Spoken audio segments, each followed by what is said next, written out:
et messieurs, je vous présente Michel Bissonnette.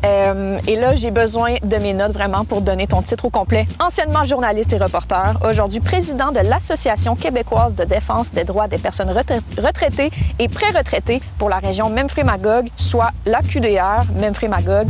J'ai tout dit? En plein ça. OK.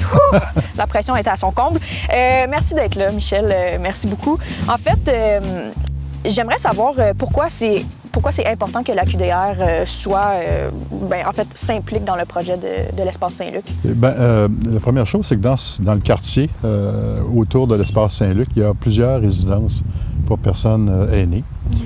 C'est un peu aussi ce qui nous a motivés à embarquer dans ce projet-là. L'autre chose aussi, c'est un peu notre contribution également disons, au développement d'une société puis d'un milieu de vie plus agréable, plus environnemental, plus actif aussi, où les gens vont pouvoir se promener. Puis vraiment, c'est un peu ça, là. C'est un peu notre contribution citoyenne comme AQDR aussi. Bon. Michel, vous êtes jeune. Mais vous êtes plus vieux que moi. On s'entend là-dessus? Ouais. Disons oui. Disons que oui. Entre 0 et 10, mettons à 5. Exactement. Donc, j'aimerais savoir, ça vous fait quoi, vous, de voir qu'il y a une équipe qui travaille sur ce projet-là depuis tellement longtemps? Ça vous fait quoi de voir que ce projet-là va finalement voir le jour? Plus ça avance, plus un projet se développe, plus tu as hâte que ça arrive. Alors nous, évidemment, c'est un but, là.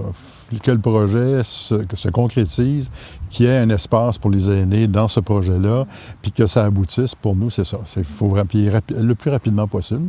Puis finalement, comment l'Espace Saint-Luc pourrait vraiment répondre aux besoins d'une population vieillissante? Puis c'est quoi les besoins d'une population vieillissante? Bien, notre objectif, c'est d'essayer de faire en sorte que les gens puissent, notamment les personnes plus vulnérables, puissent être actives. Donc, briser un peu l'isolement.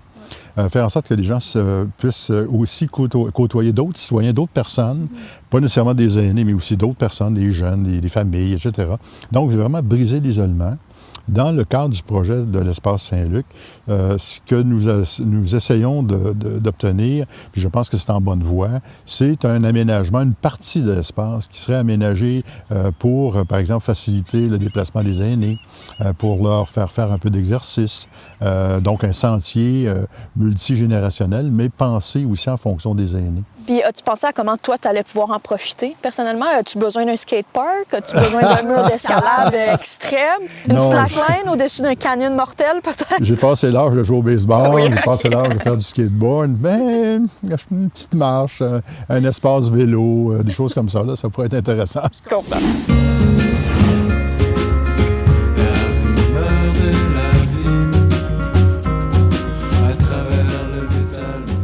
À votre âge, c'est quoi qui est important pour vous qui aille dans un parc?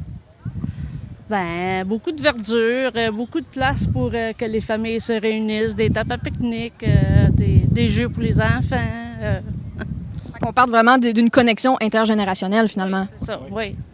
À notre âge, qu'est-ce qu'on veut voir dans un espace vert pour rendre ça trippant, puis on va dire multigénérationnel? Qu'est-ce que vous aimeriez voir dans l'Espace Saint-Luc, par exemple? Pour moi, il y a quelque chose qui me pop, là, c'est clairement l'aspect éducation, là, puis d'avoir des espaces, bien, des projets inspirants, des espaces comme pour faire la promotion de qu'est-ce qu'on peut faire autrement. Tu sais, on parle, oui, jardin communautaire, mais pourquoi pas aller plus loin, tu sais, justement, avec une serre solaire passive, avec des matériaux en chanvre, en bois, tu sais, de dire, hey, on peut sortir de la boîte, puis, tu sais, avoir du monde, venir faire des visites. Dans votre parc de rêve, là, dans un parc que vous aimeriez avoir ici à Magog, qu'est-ce que vous voulez pour vrai? Là, vous avez parlé des balançoires, mais est-ce qu'il y a autre chose? Des arbres aussi, mais... Une structure pour les enfants, parce que c'est bien. Je savais que quand j'étais petite, j'aimais toujours jouer dans les structures avec les glissades et tout ça, parce que c'est vraiment bien pour les enfants les enfants plus jeunes, d'avoir d'autres moyens de communiquer avec d'autres enfants leur âge. Alors les parcs, c'est toujours bien pour rencontrer d'autres mondes, même pour les personnes plus âgées. Exactement, parce que là, on parle de bien-être intergénérationnel. Pour vrai, ces deux filles-là sont plus cultivées que moi, en général. La nature, genre voir les arbres, puis comme les animaux, son état naturel. Je ne sais pas. C'est pas, est-ce que tu aimes ça, des balançoires? Oui. Des jeux? Des structures? Oui. T'es grande ouverte, puis le café est prêt.